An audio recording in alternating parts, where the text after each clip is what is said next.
ভাই হ্যাঁ ভাই। আপেলের কেজি কত করে? ভাই আপেলের কেজি এটা 250 টাকা।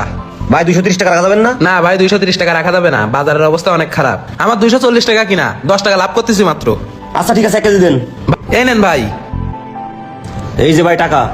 ঠিক আছে ভাই। ঠিক আছে ভাই। মানুষজন চাই শুধু কমে কিনতি, আপনাদের যাই গেলে তো আপনারা কম রাখেন না ভাই। না আমরা কম নিই না, তাহলে আমরা যত করে দাম রাখি সেই দামটা এখানে নেমপ্লেটে ঝুলাই দিই। কি বলেন ভাই, আপনারা যদি ঝুলাই দেন আমরা কি আর ব্যবসা করতে পারবো? ভাই আমি 1 কেজি কমলা নিব, কত রাখবেন? ভাই 1 কেজি কমলা রাখবানি 200 টাকা। ভাই একটু কম রাখা যায় না? ভাই বিশ্বাস করেন মাত্র 5 টাকা লাভ করতেছি, 195 টাকা কিনা আমার। ঠিক আছে ভাই, ওই ড্রাগনের কেজি কত? ভাই ড্রাগন 250 টাকা 200 টাকা। ভাই এটা একটু কম রাখেন ভাই। ভাই কসম খোদার বিশ্বাস করেন মাত্র 10 টাকা লাভ করতেছি, ড্রাগনে আমি বেশি লাভ করিনি। আচ্ছা ঠিক আছে ভাই, তাহলে কমলা 1 কেজি আর ড্রাগন 1 কেজি দেন। ঠিক আছে ভাই দিচ্ছি। এই নেন ভাই টাকা। ঠিক আছে ভাই, আবার আসবেন। ঠিক আছে ভাই। দেখছেন ভাই, আমি কিন্তু কাস্টমারের সাথে খারাপ ব্যবহার করিনি। কাস্টমার আমার সাথে যতই খারাপ ব্যবহার করুক, আমি কাস্টমারের সাথে কোনো খারাপ ব্যবহার করিনি। কাস্টমারের সাথে খারাপ ব্যবহার করা যাবে না ভাই, কারণ আপনার ব্যবসার মূল সম্পদ হচ্ছে কাস্টমার। কাস্টমারের সাথে খারাপ ব্যবহার করলে পরে তো ওরা আপনার দোকানের সামনে আসবে না, তখন কাদের কাছে মালামাল বেচবেন? ব্যবসা অত সহজ না ভাই, কাস্টমারের সাথে কিভাবে ব্যবহার করতে হয় এটা আমি ভালো করেই জানি। জানেন, কিন্তু আবার কিছু জিনিস ভুলও করেন। আপনি কিছু ভুল পদ্ধতি অবলম্বন করে ব্যবসা করেন। এই ভুল পদ্ধতি প্রয়োগ করা যাবে না ব্যবসায় ভাই, একটু বুঝে শুনে বেচা কিনা করেন। কি ভুল পদ্ধতি করলাম ভাই আমি? আপনি প্রচন্ড মিথ্যা কথা বলেন, মিথ্যা কথা বলে মালামাল বিক্রি করেন, এই কাজটা করবেন না। ভাই আপেল 250 টাকা কেজি, 250 টাকা বিক্রি করতেছি। কমলা লেবু 200 টাকা কেজি, 200 টাকা বিক্রি করতেছি। বাজারে তো কাস্টমারের কাছ থেকে আরো অনেক দাম নাই মানুষ, আমি তো তা নিচ্ছি না। তা নিচ্ছেন না ঠিক আছে, কিন্তু মিথ্যা কথা বলতেছেন কেন মালামাল বিক্রি করতে যায়?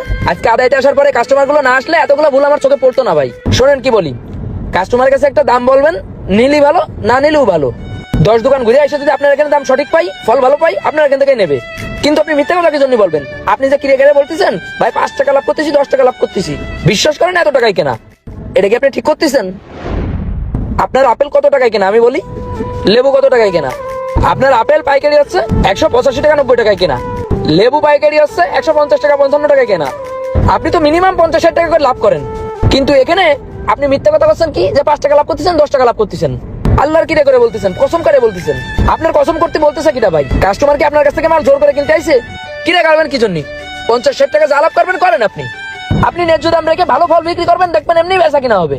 এত কিরে গেলে বেচা কিনা করেন কেন? এই যে কিরে গেলে বলেন যে এটা 90 টাকা কিনা, এটা 95 টাকা কিনা, সত্যি কথা বলেন, এটা আগে বলেন। এটা কি মিথ্যা কথা বলা হয়ে গেল না? আপনি লাভ কম করেন ঠিক আছে, 1 কেজি আপেলে লাভ করেন 40 টাকা 50 টাকা, 1 কেজি লেবুতে লাভ করেন 30 টাকা 35 টাকা।